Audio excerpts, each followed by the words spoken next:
Assalamualaikum warahmatullahi wabarakatuh. Selamat pagi. Apa kabarnya anak-anak hari ini? Semoga dalam keadaan baik dan juga sehat ya. Sebelum memulai pembelajaran pada pagi hari ini, marilah kita memulainya dengan membaca doa terlebih dahulu. Tujuan pembelajaran pada pagi hari ini adalah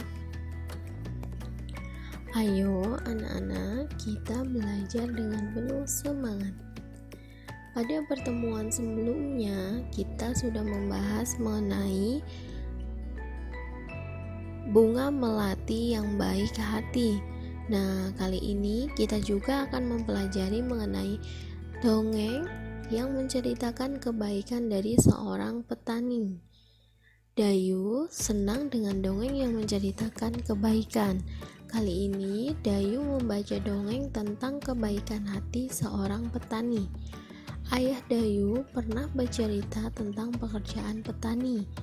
Petani menanam benih tanaman di sawah atau ladang. Setiap hari petani menyiram dan merawat tanaman yang ditanamnya, hingga akhirnya tanaman-tanaman tersebut siap panen. Petani yang baik hati.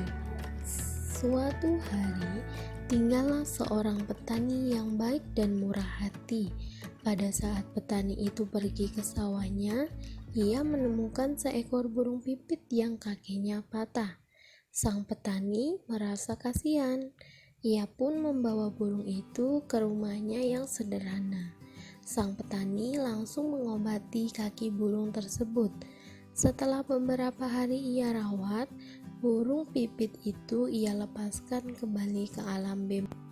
Beberapa hari kemudian, pada saat petani itu sedang mengairi sawah dan mencabuti rumput liar, ia didatangi oleh burung pipit kecil yang telah ia tolong.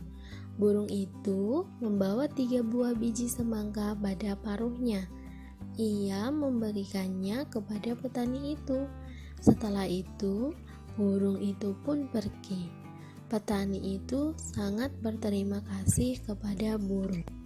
Besoknya, sang petani menanam biji-biji semangka itu di dekat rumahnya.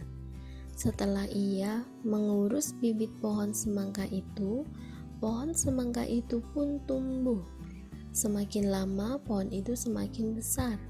Akhirnya pohon semangka berbuah. Petani itu sangat senang. Ia mengambil ketiga buah semangka itu. Pada saat ia membelah buah semangka yang pertama, keluarlah beberapa bongkah emas dan berlian yang berkilau. Petani itu merasa sangat kaget, bercampur senang. Lalu ia membelah semangka yang kedua. Ternyata isinya adalah bahan-bahan bangunan. Petani itu merasa sangat bahagia. Lalu ia membelah semangka yang terakhir. Ternyata keluarlah para pekerja yang siap membangun istana yang megah untuk ia tinggali. Akhirnya, karena kebaikan dan ketulusan petani itu, sekarang ia menjadi orang yang sangat kaya raya. Ia selalu membagikan hartanya kepada orang yang kekurangan dan selalu menolong orang yang butuh pertolongannya. Nah, anak-anak, setelah membaca teks dongeng petani yang baik hati, buatlah gambar yang menceritakan dongeng petani yang baik hati. Kalian bisa membuat gambar berseri. Misalnya, gambar yang pertama, gambar menemukan burung ketika kakinya patah, lalu petani merawatnya.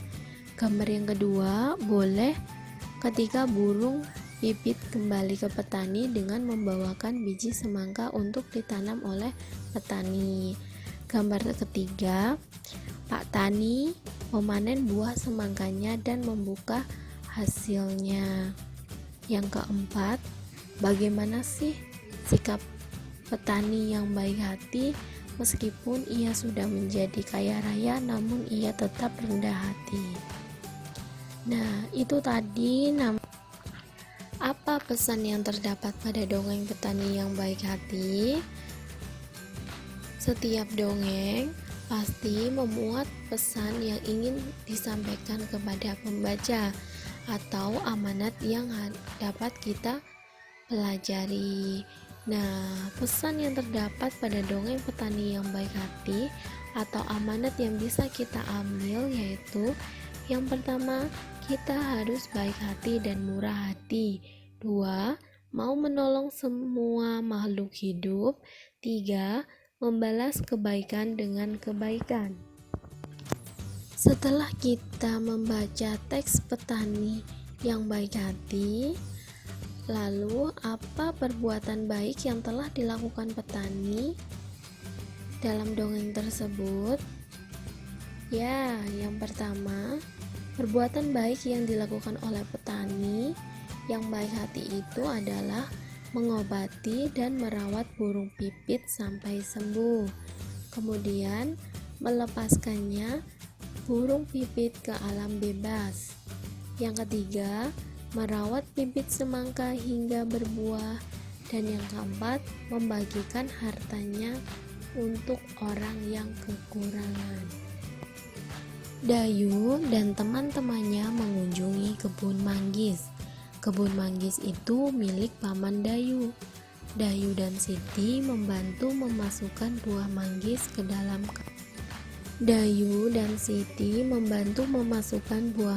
ke dalam karung. Karung Dayu berisi 540 manggis. Karung Siti berisi 590 manggis. Berapakah jumlah manggis dalam karung Dayu dan Siti? Pada pertemuan sebelumnya, kita sudah belajar mengenai sifat pertukaran pada penjumlahan. Nah, pada kesempatan ini, penjumlahan jika posisinya ditukar, maka hasilnya akan tetap sama. Kita jumlahkan melalui cara bersusun. Yang pertama, 540 ditambah 590. Kita jumlahkan satuannya terlebih dahulu.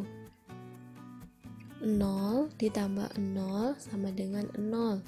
4 ditambah 9 sama dengan 13. Menyimpan 1. 1 tambah 5, 6. Ditambah 5, 11. Jadi 540 ditambah 590 adalah 1130. Lalu jika kita tukarkan 590 ditambah 540, maka hasilnya juga akan tetap sama, 1130. Jadi jumlah manggis dalam karung Dayu dan Siti adalah 1130. Tetap semangat dan selalu jaga kesehatan. Semoga pembelajaran kali ini dapat bermanfaat. Sekian, wassalamualaikum warahmatullahi wabarakatuh.